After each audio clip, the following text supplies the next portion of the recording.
Today I'm going to be working on the first clue of the Laundry Basket Quilts Summer Mystery Quilt.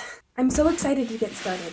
This is a free mystery quilt and I highly recommend it. Last year's mystery quilt was a ton of fun and Adita Sitar is such a talented designer. It is so worth your time. If you want to join in, I'm going to leave a link to this week's clue in my video description. Check it out. Her blog is great and her shop has amazing stuff in it, so go check that out.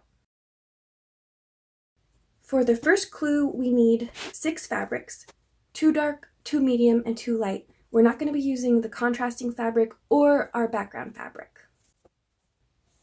So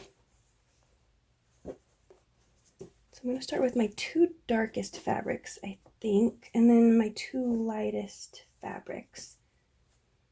This one,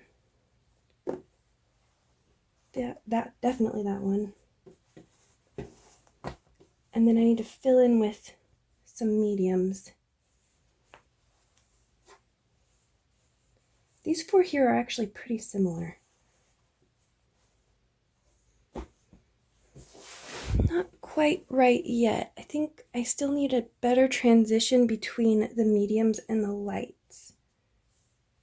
And plus that's too many colors. Okay, I think these are looking good. I am going to take a picture of this combination and I'm going to turn it black and white so that I can remove the color and just focus on the shading, because sometimes color is distracting. So I'm going to do that real quick and then make changes if need be. So that black and white photo is so helpful, I love it. And I did make just one substitution. I changed from this to this. And see, there's not really that big of a difference, but in black and white you can see just the slightest bit. It makes it just a little bit more harmonious. I'm going to give these 6 fabrics a quick press and then I'm going to move on to cutting. For my fabric that is cut straight off the bolt and has 2 salvage edges, I just need 1 strip that is as long as the width of fabric. But for my fat quarter over here, I'm going to need 2 strips along the longest length. So I'll cut this way. So I folded my fat quarter in half. I have a nice crisp edge here. There are no folds or wrinkles. And I'm going to start by establishing a nice straight edge on this side before I start cutting my strips. To do that, I'm going to use one of my horizontal lines on my ruler. And I'm going to line that up with my crisp fold down here. Make sure I catch both edges of the fabric. And I'm just going to make a quick cut right there.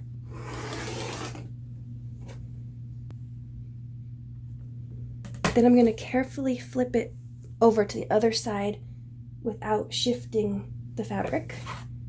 And then I'll do my 2 strips.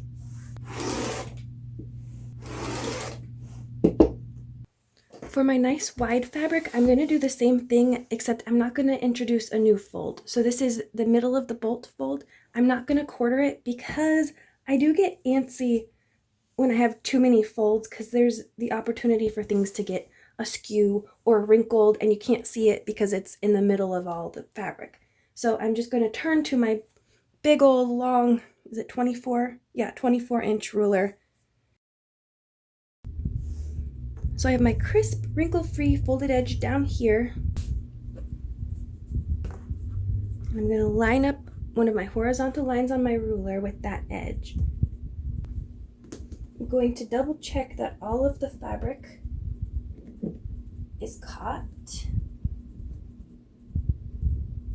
Okay, looks good. I'm going to add my weight to hold down that far side. That's a tip from Donna Jordan from Jordan Fabrics. She's wonderful. Her videos are great. You should check her out. She's on YouTube. Now I'm going to carefully flip it over without shifting the fabric so everything stays nice and lined up on this established straight edge. And I'm going to do the same thing. I'm going to use one of my horizontal lines and line it up with my nice crisp fold and cut my strip.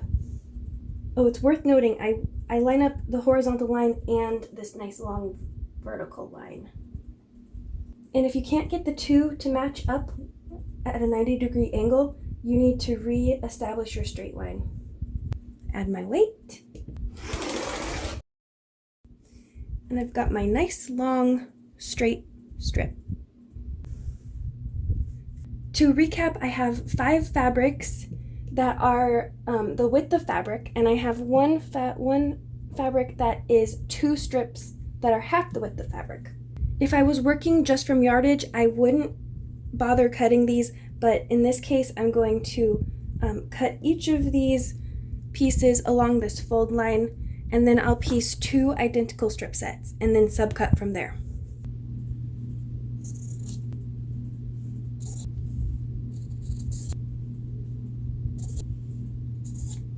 Now I'm going to match these up into 3 pairs, and then I can take it over to my sewing machine.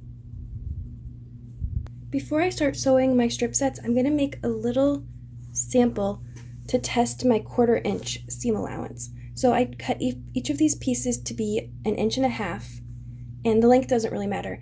I'm going to take them to my sewing machine, sew them together, and then I'm going to press and measure this center piece.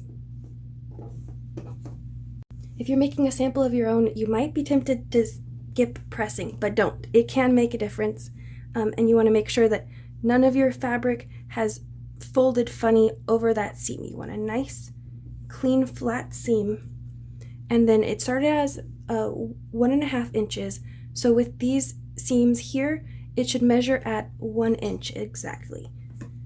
Let me use my little square up ruler, and it is looking good. So I'm gonna go ahead and start doing some actual sewing now. You probably noticed that I didn't add any pins, and that's because I have sewn a lot of strips without pins and I do just fine. I have this nice handy seam guide here, and pins just get caught on it and it's very annoying, it rips it up. I also make sure not to pull or stretch the strip because I don't want it to get out of shape. Also, this is a scant 1/4 inch seam guide, but I don't like scant 1/4 inches. It makes everything off. I always have to trim up more. So what I do is every time after I restart my machine, I move the needle position 2 places to the left, and then I have a perfect 1/4 inch seam allowance. I found this out through trial and error, and it's just so much better than a scant 1/4 inch. Anyway, here we go.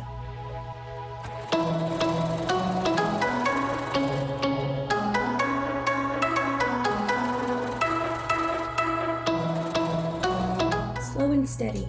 I stop to make corrections whenever I need to, and the great thing about this seam guide is you can kind of sew by feel.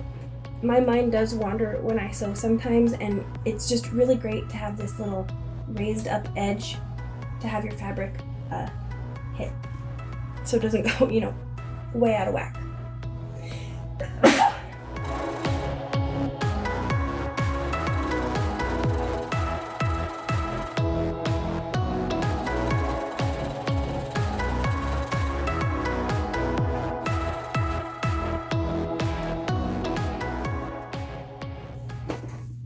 Okay, for now I'm going to just finger press because frankly it is too hot to turn on my iron. I am not going to do that to myself. I'm going to wait till the very last minute.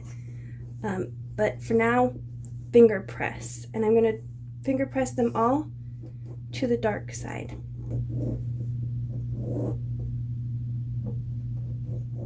Let me know in the comments below if this sound bothers you. Maybe for some people it's like nails on chalkboard. I find it sort of satisfying, but let me know. Next up, I'm going to sew the dark strips to the medium strips. I take that to my machine, and then I'll finger press and attach the light strips to the rest of them.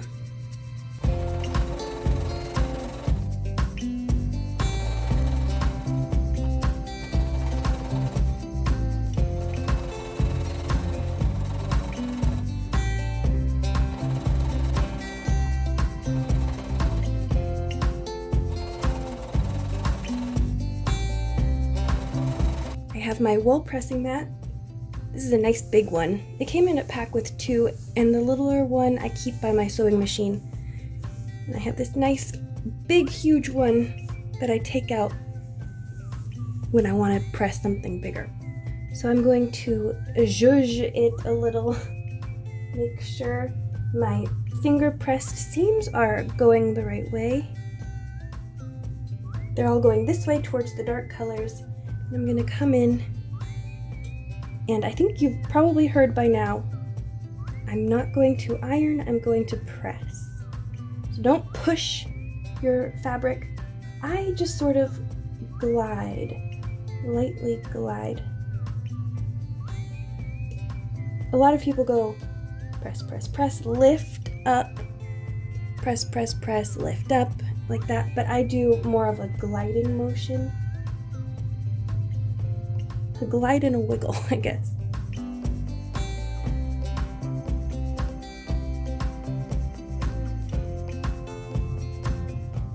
I do not have a tailor's clapper. I'm very interested in them, but I don't have one. I suspect that one of the best ways to get flat seams is to let your piece cool on the wool instead of taking it away when it's still really hot. So I like to leave it there for a minute and just really cool before I move on to the next strip. My strip sets are pressed and flat and lovely, and I'm ready to do the last step. I'm going to subcut these down into squares. So I'm going to start out the same way I started when I was cutting my strips. I'm going to use the horizontal lines on my ruler to sort of make sure that I am parallel with the lines of the strips, and I'm going to establish a straight edge over here and flip my strip set around. So my ruler isn't quite the width that I need, so I can't just use it like this. Instead, I'm going to use the length, and of course it's not the right height, but I can add another ruler, butt up the sides, and then continue my cut. So it's gonna look like this. Make sure my horizontal lines are matching up these horizontal lines.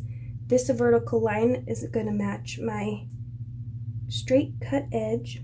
I'm gonna take my helper block here and make sure that it is flush with my bigger ruler, and then I'll make my cut. Like so. So I have 4 blocks total, and this much left over. I wonder if we're going to do something with this later. I think I'm going to keep all these scraps somewhere safe and all together in case we do something later on with them. So my first 4 are done, and now I'm going to move on to my mom's quilt. I'm not going to film that, but I will post the results on Instagram. But if you want me to include photos of my mom's quilt in these videos, let me know in the comments below, and I will add them on. I'll tack them on to the end of these videos so you can see how that one's coming along too.